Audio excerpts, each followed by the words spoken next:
society of proud human beings, grew strong, invincible to the forces of nature. But by the time explorers reached the society in the 17th century, that society was gone. They discovered evidence of people eating rats, of a people completely destroyed by the thing they thought they could conquer. This proud society collapsed by the forces of unsustainable growth. The society I'm talking about is Easter Island. Ladies and gentlemen, on-side opposition today, on Team Canada, we believe that if it can happen once, it can happen again, and that's why we firmly oppose this motion. But before we get to the case of side opposition, let's take a look at what the proposition side has given us so far. And the first thing we take exception to is their model. First of all, they never actually outlined what countries we're talking about. We raised in a point of information whether or not we were talking about China. Team Korea completely sidestepped that question. Are we talking about countries that are specifically developing on a very low sense, or are we talking about like third world countries that are still very much in the development process, or are we talking about countries to the latter states of that development? They haven't answered that question yet. Their model, though, focused on there not being any caps on emissions. We think that the problem of the environment is actually a lot bigger than that. We think it goes far beyond emissions. We think if they want to really tackle this issue, they're going to have to talk about those other things. Then they talked about this idea about how developed nations should bear the brunt of economic progress, because developing nations should not have to sacrifice their bread and butter for some hypocritical reason. Well, what we would say to that is, first of all, we would completely reject the dichotomy between development for the developing world and and environmental progress. We would actually say they go hand in hand. We're going to prove that in our case today. But let's take a look at their argument specifically. The first thing they told us is that overburdening developing countries destroys economic development. Once again, we would say that we completely reject this dichotomy. In the long run, we actually think it's better for developing countries to develop based on green technology because it's much more sustainable. But let's take a look at the example they gave us. They gave us the example of China and told us that China created the Three Gorges Dam because they didn't have infrastructure and were forced by the West to do so. And yet, at the same time, in the same breath, Team Korea also used China as an example of good economic stewardship, ladies and gentlemen. We think they should sort out some of this case tension. Let's move on to their second argument, which is the idea of perpetuating dependence and neocolonialism. Essentially what they said is that if you force developing countries to develop green technology, for some reason this makes them dependent. Well, what we would say is that this is completely untrue. Let's take a look at their logic specifically. Their logic was that when multinational corporations come in, they destroy countries from the inside, like what happened in Nigeria. Exactly, ladies and gentlemen. We think that that's exactly what happens when countries aren't forced to develop based on sustainable development, ladies and gentlemen. We think that right now, under the status quo, developing nations have the incentive to sacrifice the environment for development. That's what allows companies like Exxon to come in and completely exploit the environment and harm them in the long run. So now that we've thoroughly debunked their case, what are we going to be talking to you about? Well, the team line of side opposition today is going to be that we can't put the green back ahead of green tech. And we have two things we have to prove. First of all, we're going to show you that global problems require a global solution. And second of all, that the proposition model actually harms other countries and that they don't have a right to do so. No, thank you. We think that they really have to prove that developed nations should be the only ones that should bear the brunt of economic development, even if it is caused by developing nations too. And we have three arguments we're going to be giving you to prove our case. I'm going to be talking about the environment in peril, as well as the argument of one world, one rulebook, and then my partner Keenan is going to be talking about mortgaging the future. Let's dive right into this first argument. Now what we're saying here, under this idea of the environment in peril, is that the environment is a major concern for the entire international community.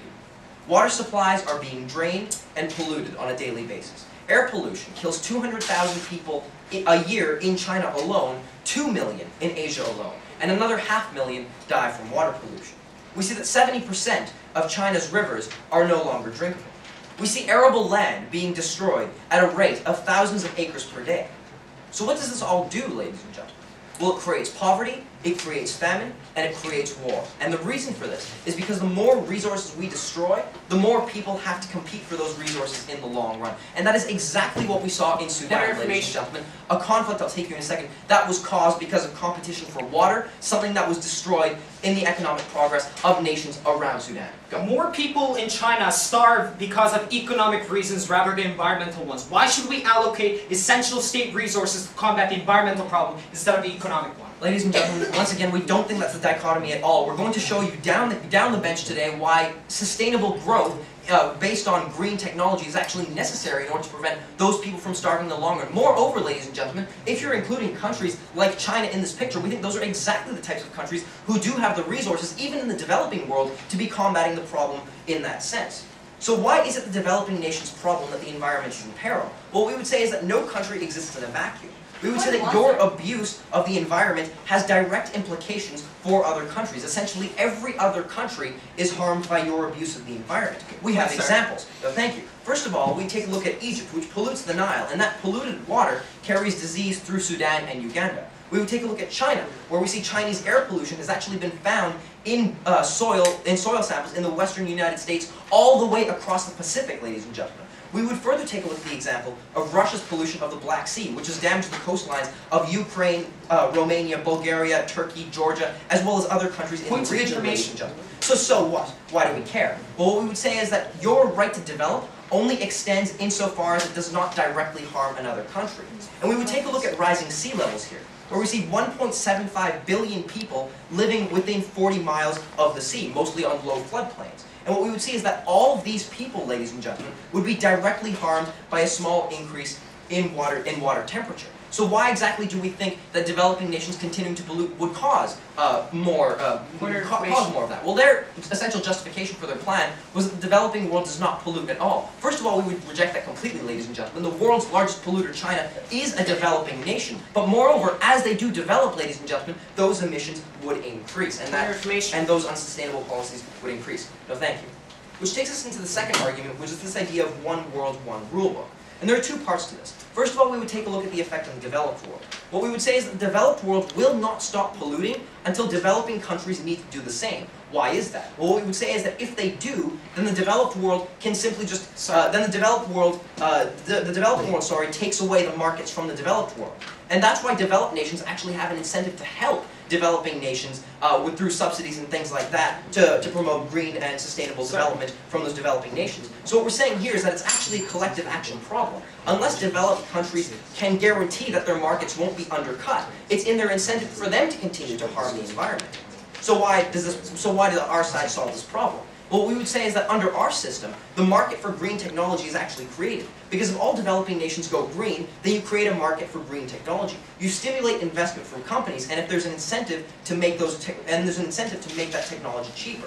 What we would say is that when there is an economic will, we see that that kind of development is actually possible. And we would look at the example of when oil reached $140 US, where we saw a major push, in fact, probably the largest push for economic diversification into solar, hydro, and nuclear power that we've probably ever seen.